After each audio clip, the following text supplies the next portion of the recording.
Meera Kapoor was 21, a confident and creative Indian-American woman with silky black hair that flowed all the way to her knees. Her days were spent between painting at the Maplewood Art Studio and working part-time at the community center down on Oak Tree Road. Her canvas often held vibrant landscapes, soulful portraits, and flashes of her own inner world, a world she rarely let anyone else into. She lived with her mother, Neelam Kapoor, in a modest apartment tucked inside the Oak Tree Towers, a building filled with Indian families, spice-filled kitchens, and stories that echoed through thin walls. Life in this corner of Edison had its own rhythm. People knew each other. Laughter carried between balconies. And love, the unspoken kind, lingered in quiet spaces. Meera's closest friend was Arjun Mehta, a thoughtful, sharp-eyed young man who lived 2 floors below. Also 21, Arjun was laser-focused on his civil service exam, an ambitious plan to return to India and serve. He was disciplined, brilliant, and respected by everyone in the Desi community. Their friendship had grown from childhood rituals shared Diwalis, neighborhood cricket matches, and long bike rides to the old Hindu temple on Wood Avenue. Now it had evolved into something more layered. Every evening, they met on the Kapoor balcony with 2 steaming cups of chai, their unwritten routine. There were jokes, long silences, philosophical debates, and moments Meera wished would last forever. But under her easy laughter and confident smile, Meera carried a secret, a quiet love for Arjun that she had never dared to name. Until one evening, when the wind rustled the marigold garlands her mother had tied to the railing, she took a breath and broke the silence. "You should start calling me Gaji," she said with a nervous laugh, her eyes fixed on the steam rising from her cup. Arjun looked up from his notebook, confused. Gaji? Why would I call you that? That doesn't even make sense. Meera smiled, tucking a long strand of hair behind her ear. You'll understand one day." He chuckled, brushing it off as one of her odd, artsy jokes. But weeks later, on a quieter night under the soft hum of Edison streetlights, she said it again, this time with no laughter. "You should really call me Gaji," she said softly, her tone careful but clear. Arjun paused. Something in her voice, or maybe in her eyes, made him look at her differently. Realization flickered across his face like a switch being flipped. Wait, are you being serious? She nodded, lips trembling in a faint smile. He shifted away, unease creeping in. Meera, I think you've misunderstood. I never saw us that way. The words struck like cold glass. "But we're so close," she whispered, trying to hold on to something slipping away. I value what we have, but maybe we should take a break. It's better if we don't talk for a while. And just like that, he walked away back down the hallway, down the stairs, out of her reach. Meera sat alone, her chai untouched, the silence heavier than the air. Her heart didn't break in a loud, dramatic way. It shattered quietly like a painting left out in the rain. Edison, New Jersey, nightfall at Oak Tree Towers.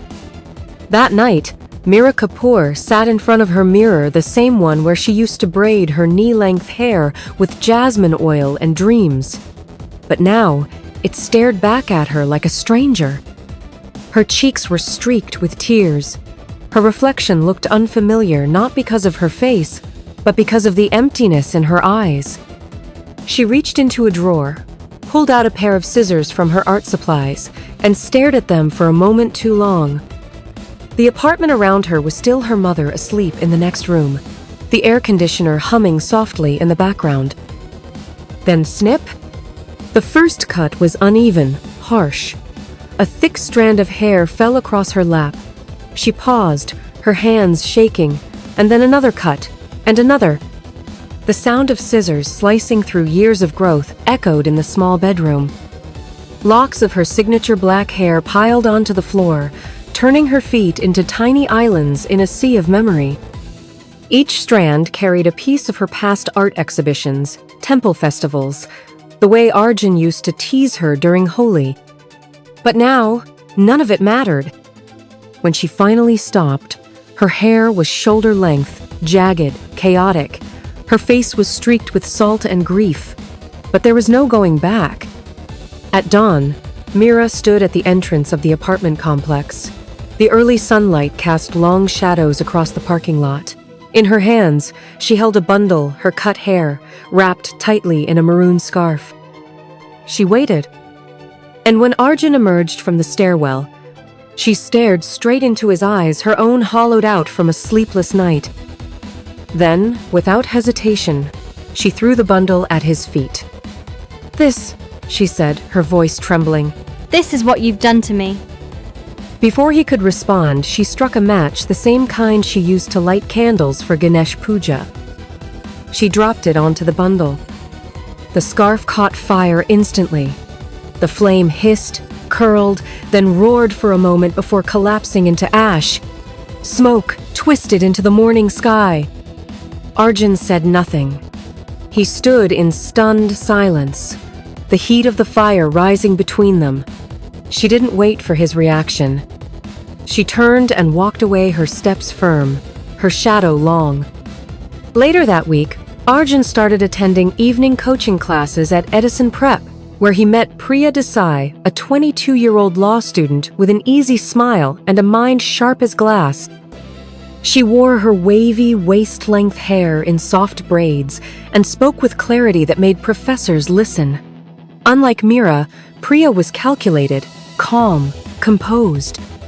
Their connection grew quickly, sparked by shared ambitions and quiet phone calls about court cases and constitutional law. Arjun admired her focus. She admired his drive. But someone else noticed, too. One evening, Mira spotted them at Khazana Books, Tea, a cafe where she and Arjun once sat, sketching ideas and sipping saffron chai. Now he was laughing with someone else, someone with long, effortless hair. Someone who wasn't her. Jealousy struck like a blade. That night, Mira walked into Edison Prep. She didn't care about the stairs. She didn't care about decorum. She found Priya by the vending machine, scrolling through notes on her phone. Stay away from him. Mira said flatly, her eyes burning. Priya turned, startled. Excuse me. You heard me. Mira's voice cracked but didn't falter. Just stay out of my way. Priya narrowed her eyes. I don't even know who you think you are. You know exactly who I am. Mira cut her off. Before Priya could respond, Mira walked away, her shoulders tense, her fists clenched. That evening, Priya told Arjun everything. And Arjun didn't hesitate. He marched straight to Mira's apartment, knocked until the door opened. Neelam Kapoor answered wearing her cotton robe, her face tired but kind. Arjun, what's wrong, Beta? I need to talk to you. He said, voice tight. It's about your daughter. And for the first time, the past, the pain, and the fire, all of it would come crashing into the center of that small apartment on the 3rd floor. Neelam Kapoor stood at the threshold of the living room, arms folded, her eyes fixed on her daughter. Arjun had just finished explaining everything: the confrontation at the prep center, the threats, the bundle of hair set aflame in the parking lot. Neelam's voice cut through the quiet. Is it true? Mira didn't speak. She only nodded, barely perceptible. Neelam closed her eyes for a moment, not in disbelief, but in disappointment. You've gone too far, she said. Then, turning to Arjun, she did something Mira hadn't expected. She reached into the drawer near the temple shelf, the one with scissors she used to trim Mira's hair during Navratri, and handed them to him. Cut her hair. Mira's head snapped up. What? Even Arjun flinched. Auntie, no. I don't think... She needs to learn, Neelam said firmly, her voice like cold metal. I didn't mean to hurt anyone. Mira whispered, eyes wide. Mom, please. But Neelam was unmoved. Sit. Mira backed away, heart pounding. But her mother stepped forward and gently pushed her down onto the wooden stool in the center of the room. The walls, once lined with Mira's vibrant paintings, now looked like silent judges. Arjun held the scissors awkwardly. He looked at Mira, her tear-filled eyes, the fear trembling in her shoulders. I don't want to do this, He said softly. Neelam's arms remained crossed. You will. The blades opened and closed with a click. The first snip echoed like thunder in the silence. A rough lock of hair fell onto Mira's lap. She gasped, her hands gripping the sides of the stool. More cuts followed, harsh, reluctant, miserable. Mira wept not from pain, but from the raw humiliation, from the betrayal of someone she once loved, now shearing away what little dignity she had left. The scissors stopped. But Neelam wasn't done. She walked over to the bedroom and returned with something heavier, an old electric clipper wrapped in a brown cloth bag once used for storing dia oil. She handed it to Arjun. Finish it. His breath caught. What? No, this is enough. Neelam's voice was ice. It's not. Not until she understands. Mira's entire body shook. Please, Mom, please don't do this. You took everything from me. Didn't blink. Her silence was final. Arjun hesitated, then turned on the clippers. Bzzz. The low hum filled the room, vibrating against Mira's chest. She flinched as he brought the clipper to her scalp. Her eyes squeezed shut. The first pass left a pale strip of skin above her forehead bare, cold, exposed. The whirring machine buzzed over her crown, slicing through the remnants of her uneven hair, stripping away the last traces of her past. Hair fell around her like feathers from a bird mid-molt. Her tears mixed with the strands. Arjun's hand trembled with every pass. He couldn't meet her eyes. She didn't offer them. When it was over, the room was silent. Utterly silent. Mira sat still, bald and broken, her breathing ragged. Her hands reached up slowly, shakily, and touched her bare scalp. It felt foreign, wrong, final. Neelam's voice came from behind, flat and resolute. You'll stay like this until you learn to respect others. Then she walked away, leaving her daughter sitting among the clippings, a once vibrant spirit now reduced to stillness. Edison, New Jersey, the days that followed. The buzz of the clippers still echoed in her ears. Mira Kapoor hadn't left the apartment in 3 days. The mirrors in the hallway were all covered with scarves. Her bedroom light remained off even during daylight. She ate only when her mother insisted, spoke only when absolutely necessary. And even then, it wasn't really speech, just a nod, a murmur, a door closing. She wore a knit beanie pulled low over her scalp, even when the AC wasn't on. But underneath it, she could feel everything. The cold, the smoothness, the memory of hands not hers stripping her bare. At night, she would sit alone by the window. Edison's familiar sounds drifted in passing cars, distant laughter from the next apartment, the soft hum of halogen streetlights flickering above Oak Tree Road. But Mira didn't hear them. All she heard was that voice. You took everything from me. She whispered it to the glass, fogging it up with her breath. Not Arjun's voice. Hers. Priya Desai.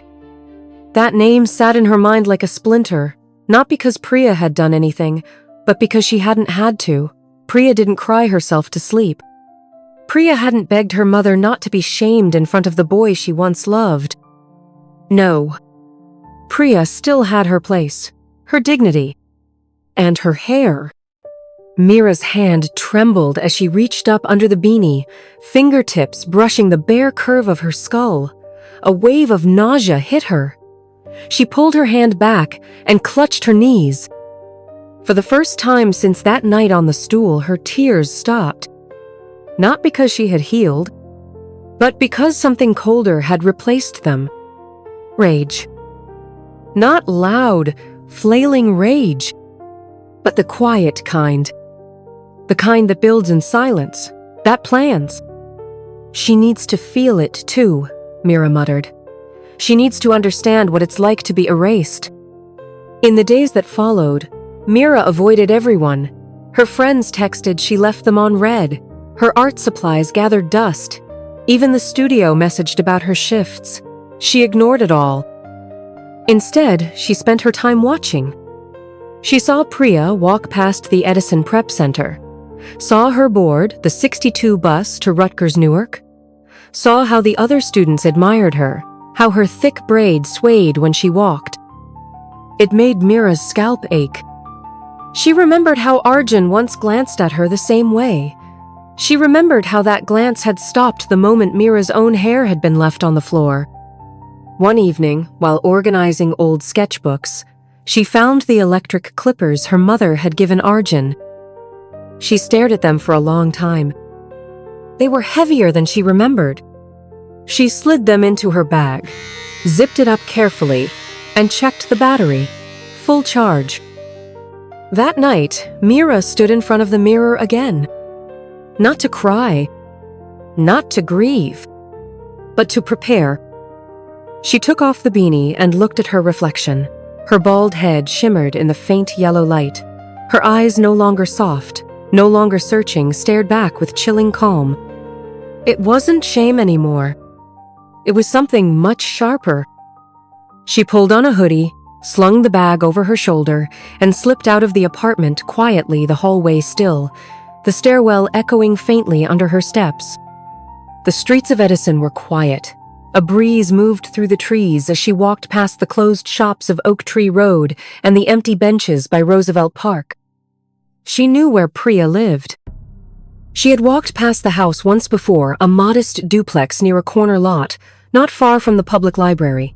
Priya shared it with 2 other Rutgers students. Mira stood outside the porch light, shadows stretching behind her, the clippers in her hand. She knocked. Edison, New Jersey. A porch light flickers on. The night holds its breath.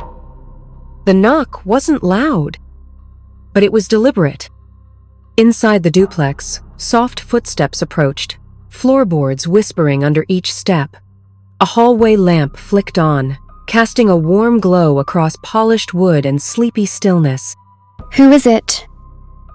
Priya's voice calm, slightly guarded. It's me. It's me, Mira said. Another pause, longer this time. The lock clicked. The door opened. Priya stood in sweatpants and an oversized tee, her long, dark braid draped over one shoulder like an effortless symbol of normalcy.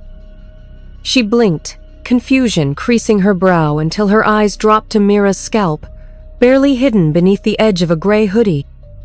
Her lips parted, eyes sharpening. Mira? What? What are you doing here? Mira didn't answer. She stepped forward, slow and steady, slipping inside with quiet purpose. Before Priya could stop her, Mira reached back and slid the bolt into place. A metallic click echoed quiet, but final. Priya stiffened. Mira, I don't think this is... Sit down, Mira said. Her voice was low, flat, not angry, but dangerously still. Priya instinctively took a step back, hand brushing the wall in search of a light switch or escape. What's going on? You need to leave. Mira opened her bag and pulled out the electric clippers. The buzz filled the small living room with a soft, ominous hum. Priya froze. Her breath hitched. Number Mira, please. Don't. This isn't you. Mira's gaze was fixed on the braid. Her voice wavered slightly, but her grip on the clippers didn't. You just existed and I disappeared. Priya's voice trembled. You took everything from me. I didn't take anything. I didn't even know you. Exactly. You didn't have to. You just existed and I disappeared. Priya's hands trembled at her sides, eyes darting toward the door, the hallway, anything. But something about Mira, the way she stood, quiet and unreadable, made her freeze in place. Mira, I'm sorry. I swear I didn't mean to hurt you. But Mira had stopped listening. She stepped closer, and in one quick motion, she reached for Priya's wrist and guided her toward the dining chair near the archway. Not with force, but with something worse. Conviction. Priya didn't resist, not fully. Maybe it was fear, or disbelief. Or the sense that nothing she said would matter now. "Mira, please. I'll do anything, just don't." "You'll sit," Mira said, "and you'll listen." The clippers buzzed louder in her hand. She brought them to the base of Priya's braid, fingers trembling only slightly. Then, buzzed. The first pass tore through the center of the braid like a blade through silk. Thick strands spilled over Priya's shoulder, landing on her lap in limp coils. Priya gasped a sharp, guttural sound. She sobbed once, then bit her lip, trying to hold the rest in. But she didn't move. Didn't scream. Didn't fight. Mira worked in silence, rough, methodical, efficient. Each pass of the clippers buzzed louder in the stillness, chewing through thick, wavy hair until none remained. Hair blanketed the hardwood floor like fallen leaves. Priya's breaths came in shudders. Her hands shook as they slowly rose to touch her bare scalp, the unfamiliar, cold terrain of humiliation. She couldn't speak. Her lips moved, but the words were lost somewhere between disbelief and grief.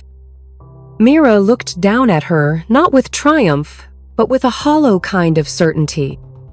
"Now you know," she whispered. "Now you understand what it means to be erased." She placed the clippers gently on the table, turned, and walked toward the door. Priya didn't follow. She couldn't. Outside, Edison slept. A dog barked somewhere in the distance. A breeze tugged at the streetlight wires, making them hum faintly. Mira walked slowly, the wind brushing her face no longer tangled in strands, no longer held by illusion. Just her, and the cold, and the quiet, echoing shape of vengeance fulfilled. Edison, New Jersey, 4:13 a.m. The world is quiet. Mira is not. She didn't go home. Instead, Mira wandered toward the bridge near Roosevelt Park. The streetlights along the path glowed faintly orange, their light bleeding into the mist that rolled in with the early morning chill. She stood there for a long time, hands buried deep in her hoodie pockets, scalp exposed to the wind. Her breath was cold, but the weight inside her chest was colder. In the still water, her reflection shimmered, no longer Mira of chai afternoons, no longer the girl with hair like silk. She had done it. She had taken revenge. She had made Priya feel it, the humiliation, the fear, the loss. But there was no relief. Only a hollow silence curling around her ribs, deeper than grief, deeper than longing. 9:14 a.m. The doorbell rang at Oak Tree Towers. Neelam Kapoor answered, still in her morning shawl, eyes heavy with sleep. But standing at the door were not delivery men. They were two uniformed police officers. "Are you Mira Kapoor's mother?" She paused. Yes. Is there a problem? "Your daughter has been reported for an intentional physical assault. We need to bring her in for questioning." At the Edison police station, Mira sat in the cold interview room. The beanie had been removed upon entry. Harsh fluorescent light illuminated her bare scalp, vulnerable, stripped down, like the feeling inside her now. Across from her sat a young officer, flipping through the report.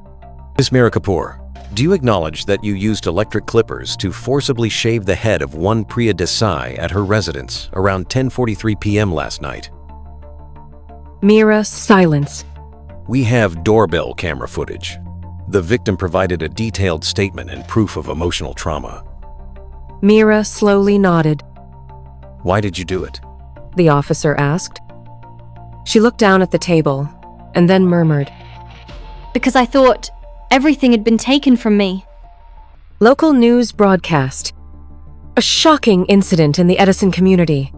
21-year-old art student Mira Kapoor has been arrested for assault and forced humiliation. Authorities say she used electric clippers to shave the head of law student Priya Desai inside the victim's home. Kapoor remains in custody pending further investigation. The victim's legal counsel states they intend to pursue full charges. At Middlesex County Jail, Mira lay on the lower bunk beneath a ceiling that never went dark. The gray uniform made her nearly invisible. No paint, no jasmine oil, no argin, no mirror. Just cement walls, and the soft clinking of metal chains echoing down the corridor. Each night, she stared at the ceiling, trying to remember the last thing she drew. But nothing came. Only one line remained.